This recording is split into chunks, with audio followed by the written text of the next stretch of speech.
I've been walking with my face turned to the sun. Weight on my shoulders, a bullet in my gun. Oh, I got eyes in the back of my head, just in case I have to run. I do. Vodou pas universel. Chaque habitation gen son pa yo, chalet pa yo, façon yo les ancêtres yo. Nou a danser ak vent lan men. Si de la clairie ak flamme rouge, laisse la monter ak branche feuille nan bourmé. L'ouest la fleurie nan de l'eau rivière. Grandma, if Christianity was used against our people, why do so many black folks still follow it? Come here, baby. Sit down. That's a real question, and it deserves a real answer. Baby, it was forced on them. Blacks were punished for practicing anything African, so they used the only faith they were allowed. It wasn't choice, it was survival. 300 years of being forced into a religion makes it feel normal, baby. By the time slavery ended, folks weren't choosing it, they were just practicing what generations before them were forced to follow. Baby, fear got passed down with the hymns. Folks were taught that questioning the religion meant danger or punishment. Fear can hold you tighter than chains ever did. During segregation, the church was the only safe place black folks had. So the slave master's religion stopped being about doctrine. It became community. Black folks stayed Christian because the truth was hidden, the trauma stayed, and the church became our only community. Now you know better, baby, and you get to choose your own path. May, New Orleans becomes the heart of a global spiritual movement with the International Vodou Day. This two-day event is more than just a festival. It's a sacred gathering rooted in remembrance, healing, and community. Guided by ancestral wisdom and tradition, participants come together for a public symposium, powerful processional to historic sites, vibrant art exhibitions, and a traditional Vodou ceremony led by culture bearers from around the world. The event is a living tribute to the resilience and brilliance of the African diaspora, offering a space to honor the past, celebrate the present, and envision a future of unity and reverence. Through connection and creativity, Vodou Day uplifts voices and traditions that have endured across generations, inviting everyone to gather, remember, and rise together. At the heart of International Vodou Day is a mission of healing and remembrance. Inspired by Benin's National Vodou Day, the event in New Orleans creates a space for spiritual reparation and collective memory. Through symposiums, processions, and rituals, the community pays homage to those who survived the transatlantic slave trade and honors the traditions passed down through generations. Vision is to build a global healing pathway, connecting New Orleans with Benin, Haiti, the Caribbean, and West Africa. Despite centuries of suppression by colonial powers, Vodou and related African-based religions have persisted, offering empowerment, resilience, and identity to the African diaspora. Today, these traditions continue to foster unity and healing, bridging continents and cultures through shared spiritual lineage. New Orleans International Vodou Day is dedicated to honoring the rich heritage of Vodou and its many sacred paths. The event's goals are clear: educate the public about Vodou's history and principles, provide a platform for practitioners and artists, foster inclusivity, and celebrate African diasporic contributions. Cultural and spiritual integrity are at the core, with a commitment to respecting diverse lineages and lived experiences. Organizing committee led by elders and practitioners ensures that every decision reflects the collective spirit and ancestral wisdom. Through art, ceremony, and dialogue, NOIVD revitalizes sacred traditions, deepens cross-cultural understanding, and inspires personal and social transformation. The event is a living testament to the power of community, authenticity, and the enduring legacy of Vodou. International Vodou Day is not just a local celebration, it's a bridge connecting continents and generations. In 2025, a formal partnership was established with Benin's Vodou Rights Committee, affirming a shared commitment to cultural exchange and spiritual solidarity. The event has welcomed international delegates from Benin, Haiti, and across the diaspora, deepening spiritual and cultural ties. Strategic growth continues with public art installations, ambassador programs, and expanded media education, all aimed at elevating Vodou's visibility and narrative worldwide. The historic sister city agreement with Ouidah, Benin, further strengthens these bonds, making NOIVD a beacon for global collaboration and cultural bridging. As the event evolves, it remains rooted in honoring ancestral legacy while expanding its reach and impact. Vodou stands as one of Africa's major traditional religions, with deep roots in West Africa, especially Benin. Despite centuries of adversity, Vodou has survived and evolved, becoming a source of healing, empowerment, and identity for millions. In New Orleans, its presence is felt in Congo Square, community rituals, and vibrant artistic expressions. The NOIVD Symposium, sacred processional art show, and traditional ceremonies all celebrate this living legacy. Children's programs ensure that ancestral wisdom is passed to new generations. As global interest in Vodou grows, NOIVD strengthens New Orleans' reputation as a cultural tourism destination, drawing visitors, scholars, and practitioners from around the world. The event is a testament to the enduring power of Vodou, rooted in reverence, reciprocity, and collective well-being. Over the years, New Orleans International Vodou Day has achieved remarkable milestones. From sacred processionals through historic sites and public ceremonies at Congo Square to international partnerships and educational initiatives, the event has continually expanded its reach and impact. Highlights include the installation of significant artworks, the launch of educational series and podcasts, and the unveiling of historical markers. Each accomplishment reflects a commitment to honoring the past while building a future rooted in truth, connection, and cultural pride. As NOIVD looks ahead, it remains dedicated to fostering global collaboration, empowering communities, and celebrating the vibrant, living tradition of Vodou. The journey continues, inviting all to experience the heartbeat of remembrance, healing, and unity. Honor and respect, honor and respect, honor and respect. Divine all blessed greetings and salutations. It is another edition of Revolutionary Hoodoo, New Orleans Voodoo Secrets and Recipes. Voodoo, Voodoo 101. Powered, promoted, sponsored, and supported by NOIVD, New Orleans International Voodoo Day. By embracing the spirits, traditions, and community of Voodoo, we aim to create a more just, equitable, and enchanting world. Contribute to a world where Voodoo and African diasporic spiritual traditions are celebrated, respected, and integrated into the fabric of our society, as well as fostering spiritual growth and wellness, cultural understanding and exchange, community empowerment, and social justice, artistic expression and innovation, and intergenerational knowledge sharing and preservation. New Orleans International Voodoo Day serves as a beacon for voodoo practitioners, artists, and enthusiasts, connecting us to our ancestors, our heritage, and to each other. And through our collective efforts, we aim to revitalize and promote voodoo traditions in New Orleans and beyond, create a vibrant, inclusive, and supportive community to inspire personal transformation, creativity, and social change, as well as to show honor to the past, embrace the present, and to manifest a brighter future. And we continue to invite your continued support, volunteership, participation, promotion, sponsorship, and donations by visiting us at www.voodooday.org. Again, that's www.vodouday.org. And we're certainly grateful for your continued support and participation on this 9 p.m. U.S. Central Standard Time weeknight, Monday through Friday podcast. Thank you so much, Daniel Neal, faithful member of our community, for your continued support and participation at 9 p.m. U.S. Central Standard Time. And we're grateful for our Facebook listeners, our LinkedIn, YouTube, Twitter X, Instagram, and as well as social media platform near you where we may very well be accessed. Something's going on with my Instagram, but I'm certainly grateful for Raven Bastard. Goddess, thank you so much for joining us. And I'll try and figure out what's going on with that link momentarily. And I will certainly be unmuting my beloved co-host. And thank you so much for your patience and your attention. I fell asleep last night. I'm telling you, and Elder Reggie's experience may be similar. You know, we're nearing the end of the year, and the requests for readings, consultations, work, it gets to be overwhelming, but I'm grateful for the attention and certainly the support. But when I woke up, it was 15 after 11. So I do apologize. I'm going to set an alarm from here on out, and hopefully one of my beloved co-hosts maybe will call and check on me around 8:30. So we're going to welcome momentarily the Queen Mother, Sister Toni Val Martinez, beloved community activist and community Queen Mother. My first priest, wild man with Black Hawk Voodoo, armor bearer, Joshua Nylan Tanner, faithful committed member of NOIVD, as well as initiated member of the Source.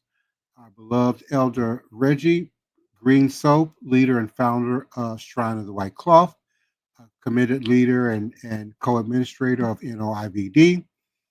My beloved godson, Tyson Allen Horn, committed and initiated member of NOIVD and La Source, as well as our executive producer of Respect the Voodoo, and our beloved Queen Mother community activist and committed community member of NOIVD and La Source, Bianca Johnson Plessy. I certainly do appreciate your continued participation and support. And we do want to talk a little bit more tonight about ancestor veneration. Do you hear that sound? It's not just the wind. That's not the sound of footsteps, not yours, not mine, but theirs, those of the ancestors, the ones who came before, the ones whose shoulders we now stand firmly upon and have our foundation in our very being. We call them ancestors, not just the people in old photographs, not just names carved into stone, but the living presence that walks beside us, even when we think we are alone. In Benin, in the heart of West Africa, the air is thick with memory. There, ancestor veneration is not just a hobby, not a holiday, but the very spine of life, the very backbone of our very living. The people know the dead are not gone. They are simply elsewhere, watching, guiding, sometimes warning. And now science now supports that ancestral memory survives in the blood, survives in the very DNA. In the old Dahomey kingdom, before the borders and the maps, families would gather at the shrine, a small altar in the home, or a sacred tree in the village square, and they'd pour libations, water, palm wine onto the earth, because the earth is the skin of the ancestors. They'd speak their names out loud because a name unspoken is a life forgotten. And the elders would say, if you want to walk far, walk with those who walked before you. But history has a way of scattering people like seeds. The slave ships came, the chains came, and the people of Benin and Nigeria and Togo and Ghana, they were torn from their soul. They were torn from their soil, but not from their spirits. They carried their ancestors in their mouths, in their songs, in the rhythm of their drums, in their ability to remember how to count. And in the West Indies, on islands where sugarcane cut deeper than the whip, the enslaved remembered. They remembered the shrines, the offerings, the whispered prayers at dawn, but they had to hide it. The colonizers feared what they could not understand. So the people learned to speak in two languages, one for the master and one for the spirits. They dressed their gods in the clothes of saints. They lit candles to St. Peter, but they were calling Legba, the gatekeeper between worlds. They prayed to St. Barbara, but they were speaking to Shango, Lord of Thunder. And when the drum spoke, the ancestors came. They came in the sway of hips, in the roll of shoulders, in the trance of the dance. Then there is Haiti, Aite, where the ancestors rose up in fire, and the forest of Bois came on under a sky heavy with rain. The people gathered. They called on the spirits of Africa. The spirits answered. They said, you are not slaved. You are the children of kings and queens. You are the blood of warriors. And so the Haitian Revolution began, the only successful slave revolt in history that birthed a free Black nation. And even today in voodoo ceremonies, the ancestors are honored first, before you call the spirits, before you call the Loa and the Orisha, before you ask for blessings, you greet the ones who made you possible. You pour the rum, you light the candles, you speak their names, because without them, you are a house with no foundation. And before I open my mics of my beloved co-hosts, I want to add that then there is New Orleans, New Orleans, where the river bends like a serpent and the air hums with music and mystery. Here, voodoo took root in the cracks of the city, fed by the waters of the Mississippi and the memories of Africa and Haiti and South America and the Caribbean and the West Indies. In the French Quarter, in the back rooms of houses, altars bloomed with flowers, candles, photographs, and little plates of food for the dead. Marie Laveau, the voodoo queen, knew the power of the ancestors. She walked between the worlds and left a legacy of walking between the worlds for us to follow, carrying prayers from the living to the dead, creating and recreating a reality that best mirrors our interests. And so, what say you, my beloved co hosts? What are your memories? What are your experiences? What are your traditions? What are your practices as we continue to acknowledge those that came before us?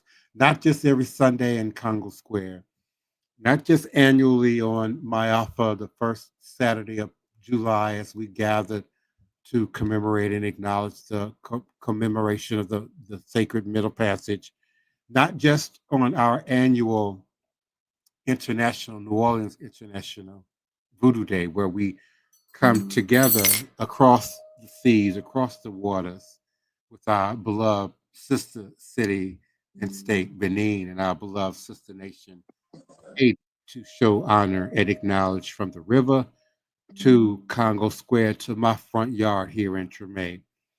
So, what say you, beloved Queen Mother Sister Toni Val Martinez, Brother Joshua Nylan? Please do unmute and come on in. Elder Reggie Green Soap, come on in. Our beloved Tyson Horn, come on in. Bianca Johnson Plessy. And those of you who are listening, participating in the live chat, in the audience, please do follow our QR code, if you will.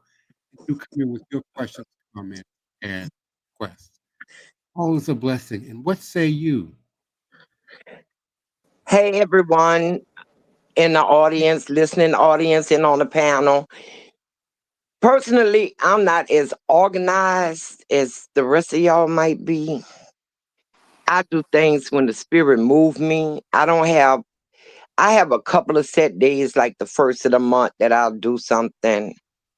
But I move how the spirit move me, so I don't really have like traditions and stuff like that I do besides the Black.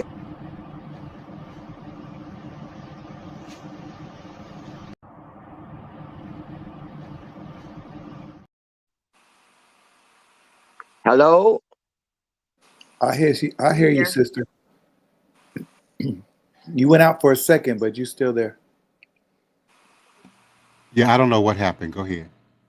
I can't hear her. So, We can hear you. is anybody could hear her? Yes, What about we you, can hear Brother you. Horn? yes. Yes, we can hear you. Well, hey, sister, and hey, everybody. Just listening to the Divine Prince tonight, just he made a statement where he said that your ancestors, your first line of defense, in the spirit world and in this world, period. And I'm finding that I don't necessarily have a grand ceremony or anything that I do that often, but at the same time, I'm realizing that as I make it my daily practice to go down to my altar and say my morning prayers and pour libations, I have my family, my ancestors, personal, immediate family, my mother's side and my father's side, in a picture frame. I took photographs, from my phone, from pictures I've had of my immediate family who passed away as far back as I can get, and I put them in a picture frame, and it's like a collage. So it's basically just, you know, something I got from Hobby Lobby. I went to CVS, printed them out, and put them in the picture frame, and they're above my ancestral altar. And so what it's done for me as of lately is just seeing their images helps me keep them alive in my mind. And, you know, and especially around the holiday times now, I find myself, you know, of course you miss family a little bit more during these holiday seasons, but it's like it's keeping their memories fresh on my mind. And I just want to say this one little thing.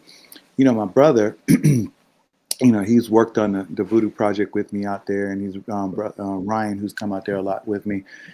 You know, he called us last night all excited and everything because he had found all these articles from my grandmother who had passed away, and articles from, you know, her activism and all the things she did in the community. And he found like 100 articles about our grandmother. And he was like, man, I didn't even know who our grandmother was. I had no idea the type of person she was, or, you know, I didn't know that, you know, they writing newspaper articles about her. And he was just blown away by it. And my aunt, my aunt, who, you know, was her daughter, you know, she was just like, well, that was just grandma to us, or that was just mom to us. So we didn't really pay attention to all the hoopla around her. But for other generations, I think about my children. I have children that have never met my father, have never met my mother.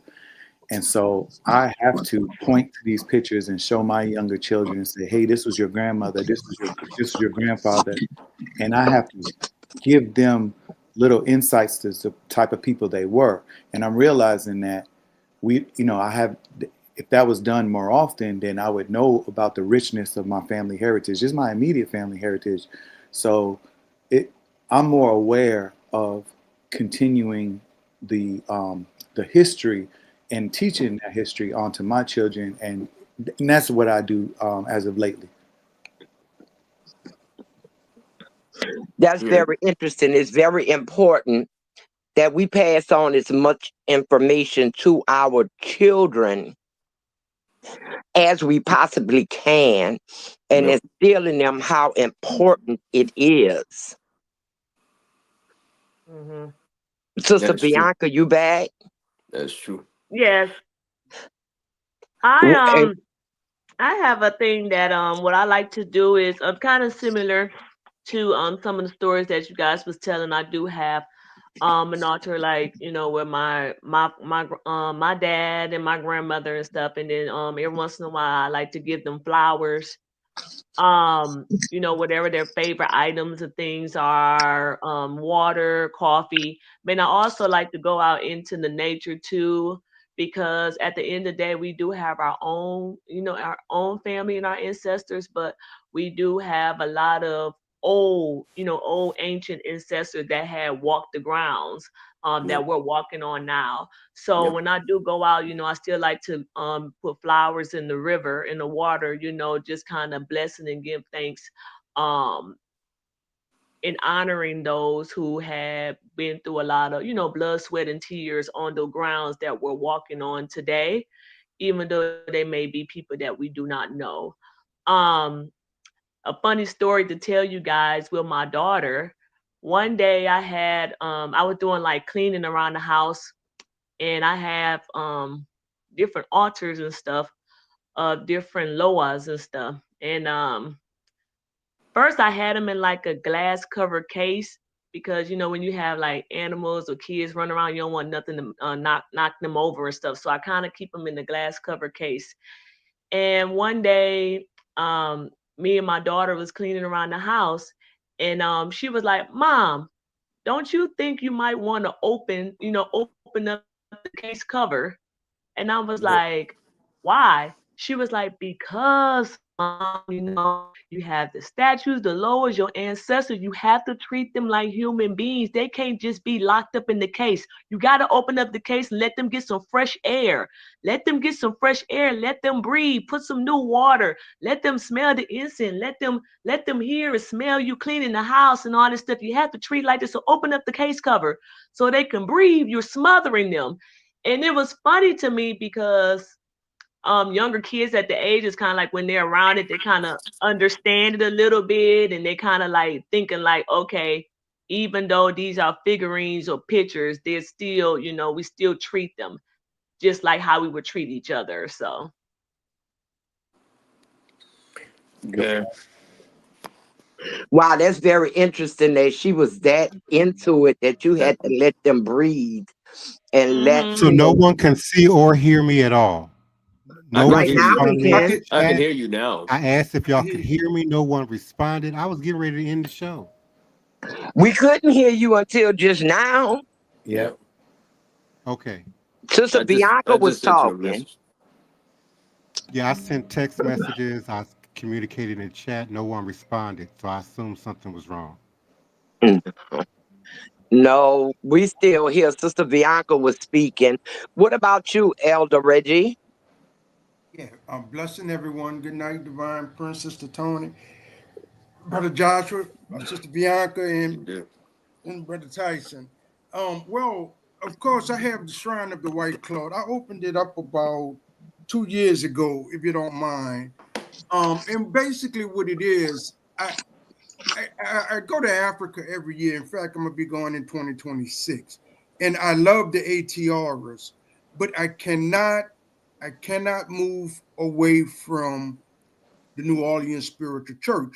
So the Shrine of the White Cloth is really centered around the New Orleans Spiritual Church, even though I interwove it with the African teachings that I have. But when you come to the Shrine of the White Cloth, and on Sundays, I do teaching of a class. And Brother Horn, I apologize. I seen your text late to send out a message what we taught. Like in particular, this Sunday that just passed, we was working with spirit guides and some of the offerings that you can make to your spirit guides. And it's important that we also work with our ancestors, but that we work with our team that came into this realm with us.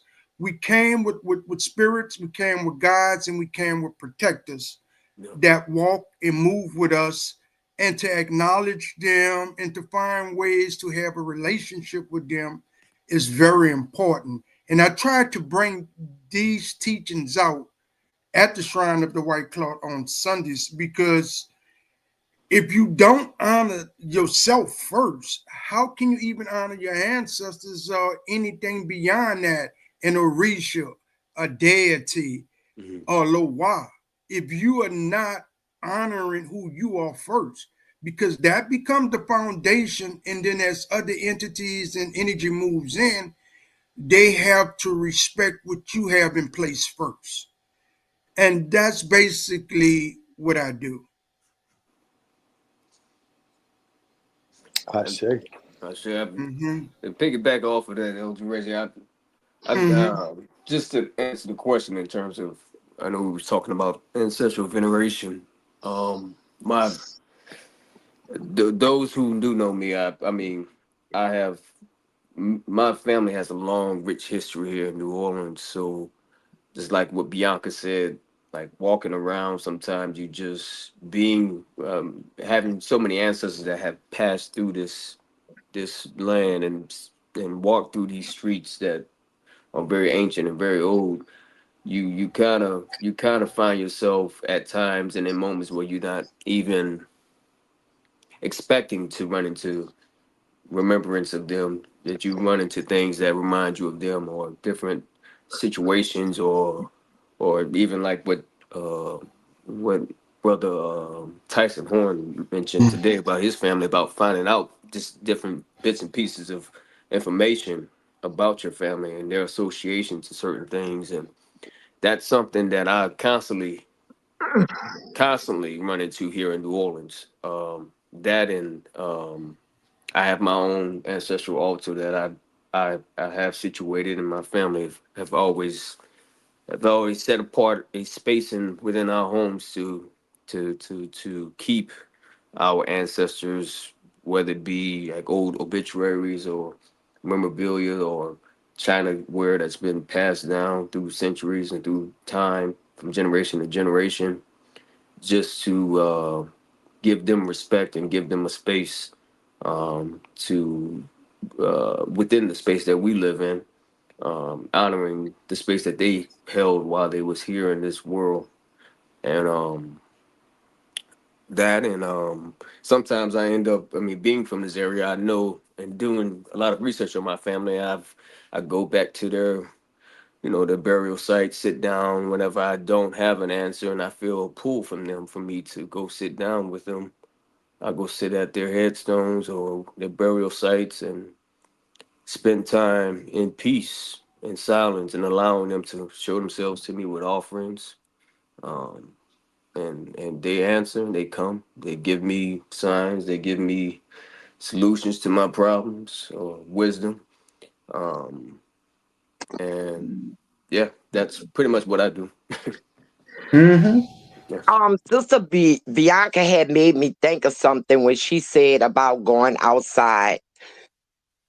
Back in the 60s and the 70s, all the children mostly went outside playing in the dirt and in the grass barefooted. Yeah. In the We didn't canals. wear shoes outside to play. We played in the dirt. In the 80s, our kids ran up and down the street and we always stopped for that. Oh, she got glass in her foot. Get the needle. And that was it. You get it out and you keep going. But then a new generation came and they want to show off all these pretty shoes on the children's feet at all times. Some of them don't even want the children walking outside in the shoes. And I think that's caused a disconnection. Now, children don't even go outside. They don't play in the dirt.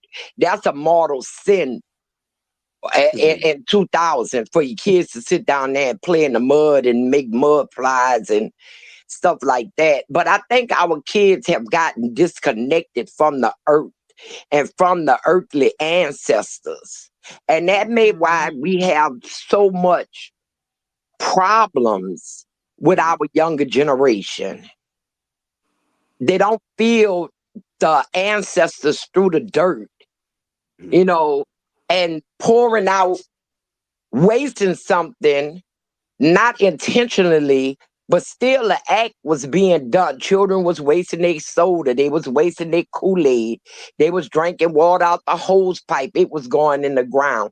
It still was pouring out into the ground. They picked flowers. Our kids don't do that no more. Our kids don't Picking do flowers that. on the levee. Yeah. Yeah. I remember doing that when I was a kid. I remember playing in the sandbox, playing in canals, looking for alligators and lizards and everything else. Yeah, back in those days, you had school shoes and church shoes. And you was lucky if you had your old school shoes became your outside shoes.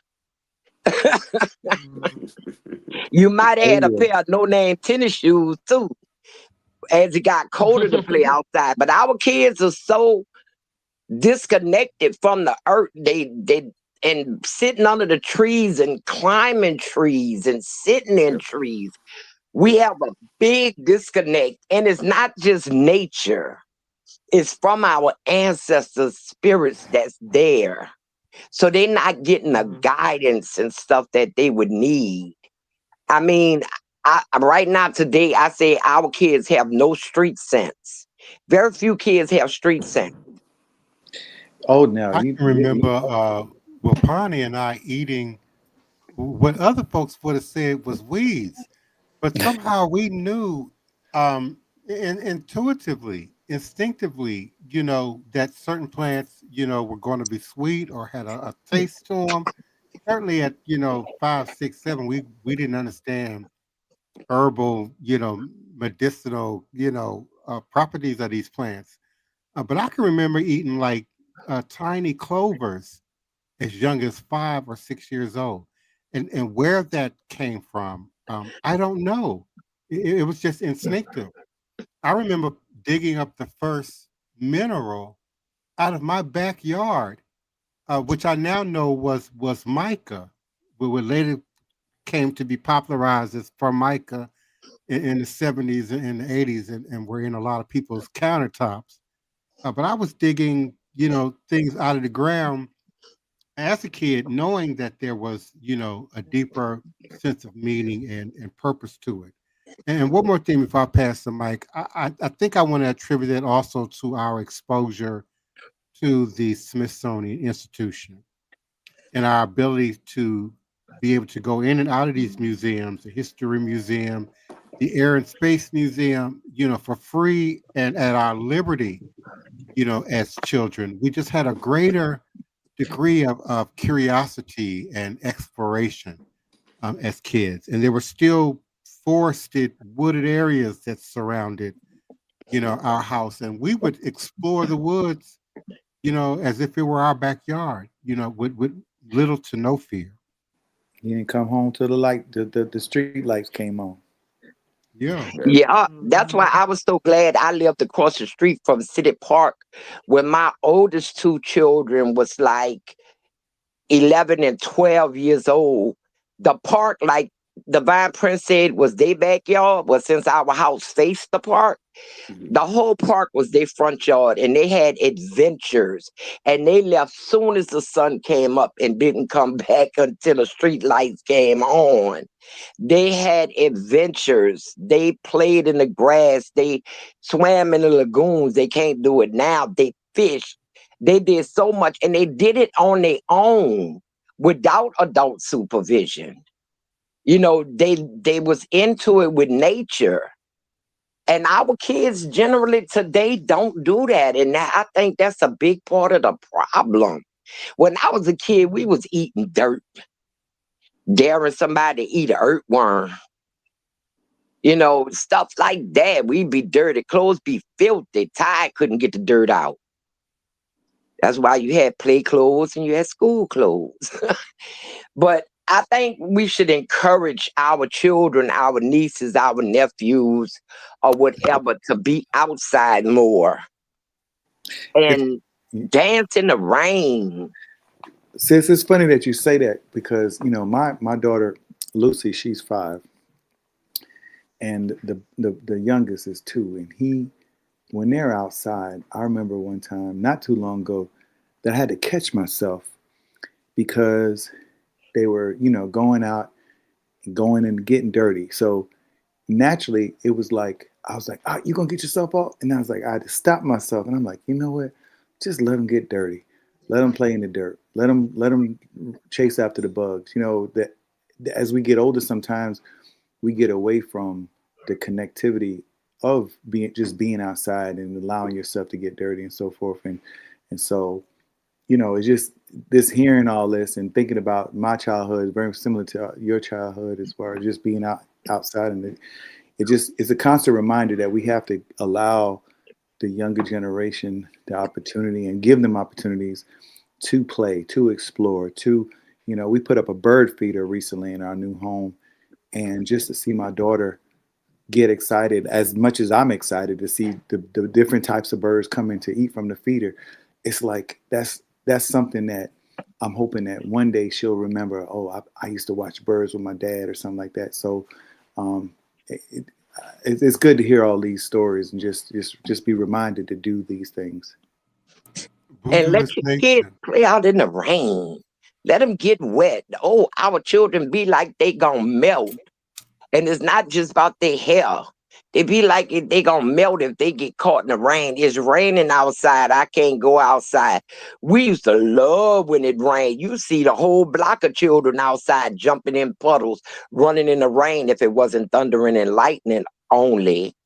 But it was a good experience opening your mouth and drinking the rainwater and spitting it out. And it just was a great experience. And that all connected us to nature, to our ancestors, and today kids just don't do that. I think we're also being programmed because I was taught and I instruct that voodoo is nature. There is no voodoo, Ifa, Santeria, Lukumi, Kandable without nature, without the plants, the roots, the trees, the herbs, the minerals, etc. But particularly in the West, we're sort of being programmed that all nature is contaminated. It's in the meat, it's in the food, it's in the water, it's in the dirt, And I've told my story of being, slightly traumatized by Octavia Butler's parable of the sower. And she foretold, a time when people would be carrying around bags of dirt so that they could grow something because the ground would be so contaminated, would be so polluted. And so, yeah, I agree with Sister Toni. You telling your kids not to run around barefoot. You better put some shoes on, which would have been unheard of in our day. Who's fishing anymore? Who Me, goes hunting anymore? not the hunting, but I Yeah, fish all day. And we yeah, are I know. seeing a resurgence in gardening. I'm a country girl, so we stay out here in Gonzales, like a little small little country town out here in Gonzales. And it's the same thing with the kids. Like we're in a small little country area, so it's like a bunch of crawfish that come up out our ground. And our son, he runs around out there barefooted. He's like outside all day. If it rains, he said, I'm about to go outside, take a shower, mama, in the rain. And them crawfish would come up out the ground. And my grandma was like, girl, back in the day, we used to get a piece of string and put a piece of bologna on the end of it and drop it down in the hole and pull them crawfish out the ground. And I did not believe her. So me and them Yep. kids went out there one day with our bucket in our backyard and got all them strings and put bologna on it. And I mean, we was pulling them crawfish up out the ground. I just could not believe what my grandma told me, that it actually worked. So like you guys said, just being outside in the nature and then being amazed by some of these things that our grandparents told us and actually putting those in perspective and trying it out and seeing that it actually works. It really do excite the kids at this age. Sister Yeah. Bianca, please, Sister Bianca, be a little careful with the crawfish holes. I have plenty of them, and there are snakes in those holes. Yeah, somebody did eating the say that. crawfish. Somebody said that, and I was telling the kids, hold on now, we got to make sure we ain't trying to put snakes up here. Yeah, you have to be a little careful. If you're not scared of snakes, then you're okay. But if you're scared of snakes, just be mindful of that. Yeah. Mhm. But yeah, we have to get our kids and start with our youngest kids. Brother Horn, your kids at the ripe age to reintroduce them to nature and let them play in the dirt and let them play in the rain and let them get dirty and walk barefooted and let them get glass in their foot. I mean, it don't do nothing but make the bottom of your foot stronger. Oh yeah. Dark dominance 911. In the 70s, I used to fish in the Anacostia River. Now, granted, I wouldn't eat anything that I caught out of the Anacostia River in the 1970s. But yeah, I used to take a fishing pole and go down to the Anacostia River and fish back in the 70s. It's interesting. My children, my wife's her family's from El Salvador, and I went to visit El Salvador not too long ago, and their home is very much like a lot of the homes that I've visited in Africa, where there's like a courtyard in the home, and so a lot of times, like the kitchen is kind of like it's pretty much an open kitchen to where it's covered by an awning, but there's a mango tree, right next to the kitchen table, and I was amazed at how, like, I could just see how everybody grew up there, and you talking about walking around barefoot and stuff like that. It's like, it was like there was such a synergy between nature and the people there. Like, nobody was, it's just kind of like the bugs knew where the bugs needed to be, the birds knew where they needed to be, and everybody just got along. It was like a good ecosystem, and everything was in sync. And here, it's not like that here a lot of times, just being open like that. But I really appreciate this podcast because it just, it just makes me feel like, the path I'm on is the right path, following such wise elders as yourselves and my brother Joshua and Sister Bianca, and just like being able to like know that we doing the right thing and keeping this flame going. You know what I mean? Of course. And once again, we've come to the end of this show. I'd like to turn it over to Divine Prince to acknowledge and thank our listening audience, and then turn it over to Elder Reggie. Yeah, we're certainly grateful for our participants and listenership in social media of all the various Facebook profiles and platforms, pages that we're on in Facebook. X, formerly known as Twitter. Certainly, we're grateful for you all listening and participating in YouTube. Remember to click that button and that $ at the bottom of the box. And we've lost Instagram by no fault of my own. They're having some kind of technical issue, so we quickly lost Instagram. But we're certainly appreciative of those of you in LinkedIn and other platforms that we cannot see but know are listening and participating. And we look forward to meeting you here again at 9 p.m. Central Standard Time on tomorrow night. All is a blessing. Thank you, Divine Prince. I'd like to do an advertisement for our next new moon ritual prayer and application ceremony. It will occur on the next new moon, Friday, December the 19th. And that location is 710 Cluid Street. It's an area they call the Cluid Gardens. And what we do is a ritual spiritual warfare. You could be of any denomination. You don't have to be a practitioner of the ATRs, Hoodoo or Voodoo. You can still come out as you are and bring what you do. We will appreciate it. With that, I say, lest we forget, the spiritual medicine of Voodoo brings healing and relief from the shackles of slavery that binds the master and the slave to the same chain of social division. We continue to have work to do. We continue to come in prayer. We continue to do ritual to try to heal the divide. With that, I say good night. Ashe, ashe, ashe. We love you all, and we'll see you tomorrow. Good night. Odabo. Odabo. Good night, everybody. Good night, everyone. There were only black people. And the first religion? It didn't come to Africa. It was born in Africa. Not Christianity, not Islam, not Judaism, but African spirituality, the root of them all. Long before the Bible, before the Quran, our ancestors spoke to Chukwu, Olodumare, and Amen-Ra. They didn't worship idols. They honored creation itself, the sun, the stars, the rivers, the ancestors. Prayer lived in the drum. Worship moved through the dance. And the forest was the temple. Then colonizers came. They burned the shrines, called our gods demons, and replaced truth with control. But remember this. Before the world knew God, Africa already did. Religion didn't arrive in Africa. It was born there. Let that sink in, because before there was religion, there was remembrance. They didn't teach us this in church, but Africa was the blueprint.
Allow me to show you something.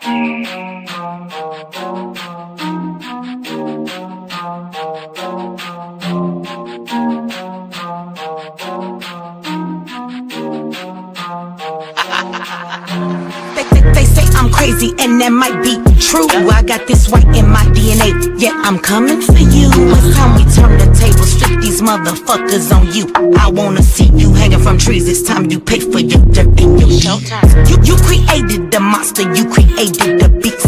Now all this savagery you just gon' reap. I'm coming home, daddy, to the plantation, and I'm taking the lives of everybody, including the children, on some Nat Turner. Oh, do you hear that sound? It's about to go down. Unleash the beast, we about to tear this motherfucker down. Do you hear that sound? It's about to go down. Unleash the beast, we about to tear this motherfucker down. I met my girl Harriet at the gate. If you wanna know how she doing, yeah, she straight. But she had one question: when we gon' get up? All that talking tough, yeah, we don't walk it tough. She got it locked and loaded, got that piece up on her side. She looked me in my eyes and said, "Meet you ready to ride?" Moving forward, you gotta use both eyes. Watch your front and watch your back. Keep your hands up on your gas. Do you hear that sound? It's about to go down. Unleash the beast, we about to tear this motherfucker down. Do you hear that sound? It's about to go down. Unleash the beast, we about to tear this motherfucker down. He sit at the table, but he don't order no bacon. He greet me in those words, assalamu alaikum. Got them glasses on his face and them waves in his head. He go by the name of Detroit West. He looks me in my eye and says, you only get one try. Know that your biggest opposition will come from the inside. I know you wanna love them all, but don't even try, because they'll smile up in your face while plotting your demise. Do you hear that sound? It's about to go down. Unleash the beast, we about to tear this motherfucker down. Do you hear that sound? It's about to go down. Unleash the beast, we about to tear this motherfucker down.